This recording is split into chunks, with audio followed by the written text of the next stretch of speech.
በስመ አብ ወወልድ ወመንፈስ ቅዱስ አሐዱ አምላክ አሜን። እንኳን በኅዳር 22 ቀን ታስበውና ተከብረው ለሚውሉ ለቅዱሳን በዓላት ቅዱሳን ኮዝሞስና ድማያኖስ ወንድሞቻቸውም አንቲኮስና ዮንዲኖስ አብራኒዮስ በሰማዕትነት ያረፉበት የዕረፍታቸው መታሰቢያ በዓል በሰላም አደረሳችሁ አደረሰን። እኒህም ዲዮማ ከምትባል ከተማ ስለ እግዚአብሔር ልጅ የታነጸች ግንብ ካለችበት አርማያ ከምትባል ሀገር ናቸው። እናታቸውም ቴዎዳዳ እግዚአብሔርን የምትፈራና የምትራራ መጻተኞችንና ድሆችን የምትወዳቸው የምትረዳቸው ናት። አባታቸውም ከሞተ በኋላ ልጆቿን እያስተማረች አሳደገቻቸው። እሊህም ሁለቱ ኮዝሞስና ድማያኖስ የሕክምና ጥበብን ተምረው በሽተኞችን ያለ ዋጋ የሚፈውሷቸው ይልቁንም ድሆችንም አብዝተው የሚረዷቸው ሆነ። ወንድሞቻቸው ሶስቱ ግን ወደ ገዳም ሂደው መነኮሱ፣ በጾምና በጸሎትም ተጠመዱ።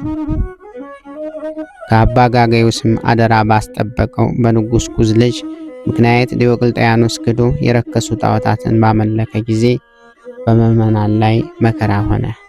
ገንዘብ ወዳጅ አጋጌዎስ ብዙ ወርቅን ተቀብሎ የንጉሱ ኩዝ ልጅ ወደ አባቱ ልኮታልና ከዚህም በኋላ የንጉሱ ኩዝ ልጅ ዲዮቅልጥያኖስ ዳግመኛ ከጦር ሜዳ አግኝቶ ማረከው።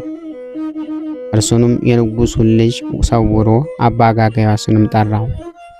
ያንንም አደራ የሰጠውን የንጉስ ኩዝ ልጅ እንዳመጣ አዘዘው። አጋጋዮስም ሞቶ ተቀብሯል ብሎ በሐሰት ተናገረ። በዚያም ጊዜ በመሠዊያው ፊት አማለው። እሳትም ከሰማይ ወርዳ እንደምታቃጥለው ጠበቀ።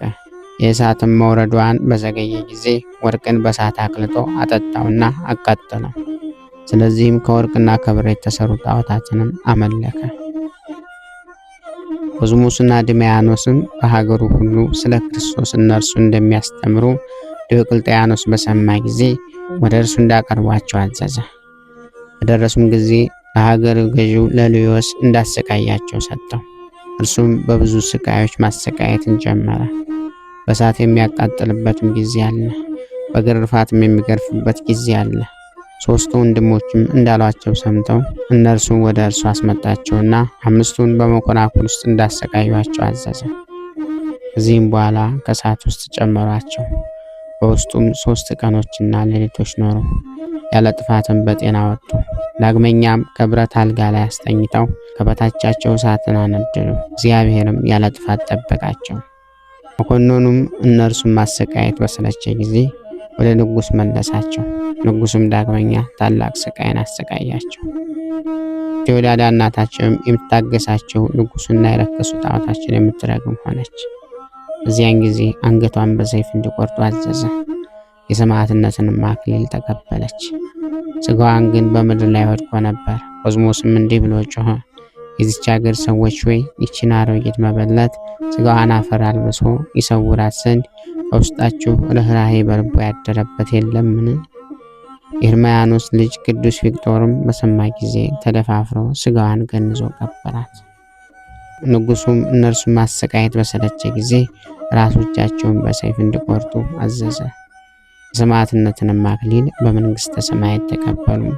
በመከራው ዘመን በኋላ ቤተክርስቲያን ተሰራላቸው። ስጋቸውንም በውስጡ አኖሩ። እርሳቸውም ድንቆች የሆኑ ብዙ ተአምራቶች ተገለጡ። ለእግዚአብሔር ምስጋና ይሁን። እኛንም በሊህ በቅዱሳኑ ሰማዕታት ጸሎት ይማረን፣ በረከታቸውም ከኛ ጋር ትኖር ለዘላለሙ አሜን። ክብር ምስጋና ይሁን አንድ አምላክ ለሚሆን ለአብ ለወልድ ለመንፈስ ቅዱስ እስከ ዘለዓለሙ አሜን። ወስብሐት ለእግዚአብሔር ወለወላዲቱ ድንግል ወለመስቀሉ ክቡር። ይቆየን።